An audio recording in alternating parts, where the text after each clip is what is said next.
New York Times columnist and CNBC contributor, of course, and Tom Rogers, executive chairman of WinView, the first president of NBC Cable and CNBC founder and a contributor, and our own Julia Boorstin. Want to get everybody's reaction. I thought it was pretty impressive, I have to say, and at that price point, I thought everybody's going to get this. What do you think, Jim? Well, it's interesting to me that this is an entertainment company moving into the technology platform. We've had technology moving in entertainment, and I think what Disney really showed, they know entertainment. They know how to put on a show. They did a fabulous job, and I think they really made it clear that they've got a dazzling array of content to offer consumers. And they really have the brands that are going to stand out. And if you're trying to convince consumers to sign on, when you have Marvel and you have Star Wars and you have Pixar, that's really competitive, and that really gives them an opportunity to actually go head-to-head with Netflix. And it'll be interesting to see whether people sort of treat Netflix like basic cable, just something that you kind of have, and Disney is their extra thing. And maybe people will sign on for more than 3 services, which is sort of the number people are talking about. Or maybe Disney will take away share from someone else. Well, that was going to be my question for Tom. One of the things they did talk about is the potential for a bundle, not only with the Disney Plus service, which seems like it could turn into a must-have, at least for families at almost a minimum, and then you add Hulu on top and the ESPN Plus service on top. Does that take from Netflix? Tom? Well, I think, hi, how are you? Good to see you, Andrew. Good to see you. I think they did a terrific job on Disney Plus. Look, you got kids' networks declining 20% year over year, and it's been going on for a while, so they got to do something when it comes to kids and family. My question's really related to ESPN Plus and Hulu, where the big underreported story has been the parent company of this network and AT&T owning 40% of Hulu. And what did that mean? And it looked like it meant that there was enough governance rights that those companies had that Hulu as a global play was in question, meaning they would have to agree to it, and there are all kinds of questions as to whether they would. And to your question, Andrew, about bundling, which would make a whole lot of sense if there was a general entertainment Hulu bundle piece, a sports piece, a kids' family piece. But the bundling there may not be something that they have the right to do. So there's a lot of open questions, I think, related to the Hulu governance. What do you know about that, Julia? Well, last night they did say that they are looking at the possibility of offering ESPN, Hulu Plus, ESPN Plus and Disney Plus with Hulu together at a discounted price. So they did say, once they say they might be discounting a bundle of that, we can expect them to discount a bundle. Who knows how discounted it would actually be.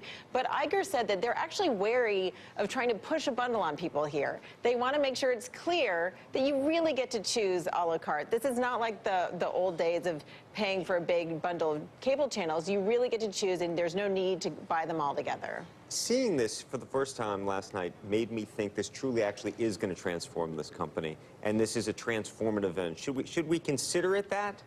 I agree with you. I think it's not just transformative for Disney, but we're really seeing now this digital revolution entering a more mature phase. It's transforming all of entertainment. And by the way, talking about the pricing, a cold wind blew through the media empire when they said something below $7. That is a very aggressive price. I don't think it's going to take away from Netflix, but it's going to constrain the ability of these other over-the-top providers to keep raising prices. This is very aggressive. And again, I think constrain Netflix from raising prices? I think it will, yes. I think it's setting a new kind of marker here for what you should have to pay for an over-the-top monthly service. I mean, this is the same thing that Uber and Lyft are doing for consumers too, right? The competition keeps prices down. Great for us. I don't know how anybody makes money off it, but great for us. There's going to be a period of, I mean, there's going to be a J curve on the Disney investment. I think they've got to do this. But eventually, it's going to shake out. It's going to happen in ride sharing too, where you're going to have some kind of oligopoly here, and they'll have pricing power. They will be able to raise prices, Tom, but not for the foreseeable future. That's what I was going to say, Tom. How long do you think this price literally sits at $6.99? And you look at what Netflix is doing in terms of raising its prices now. How much of that is in advance of this to try to take as much out of the system as possible, almost defensively?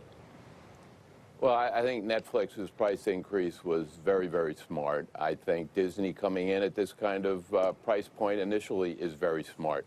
But again, remember, Disney is a big company. It's way beyond the kids' family franchise. Think of ESPN. They said 8 to 12 million subs in the next 5 years for their ESPN Plus product. They're going to lose much more than that in terms of cord cutting and skinny bundles over the next 5 years. They're getting $7 a home today from traditional ESPN economics.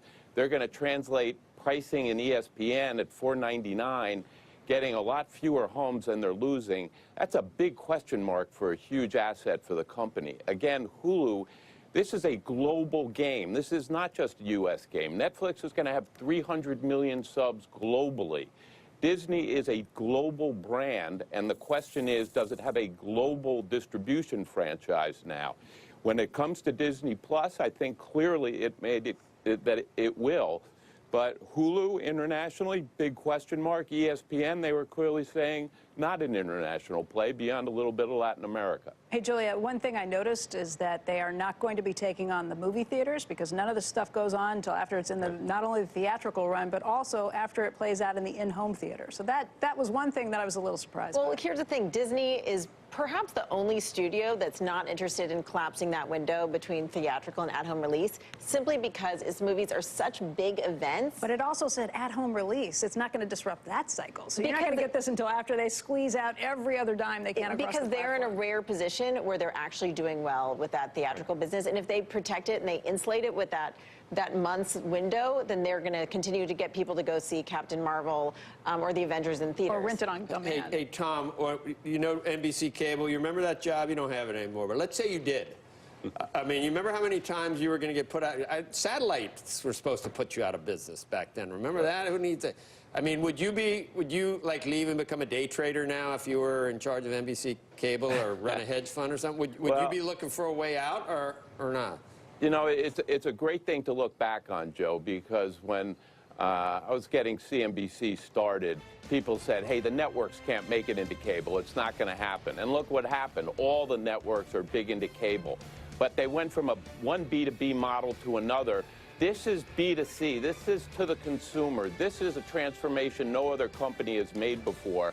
And you got to say, hey, they put their muscle behind it, but will they be successful is still an open question. Okay. Tom, we want to thank you. Jim, we want to thank you. Julia, we want to thank you. And we should tell you that David Faber will be with us in the next hour, bringing us part of that interview with Bob Iger, the CEO of Disney.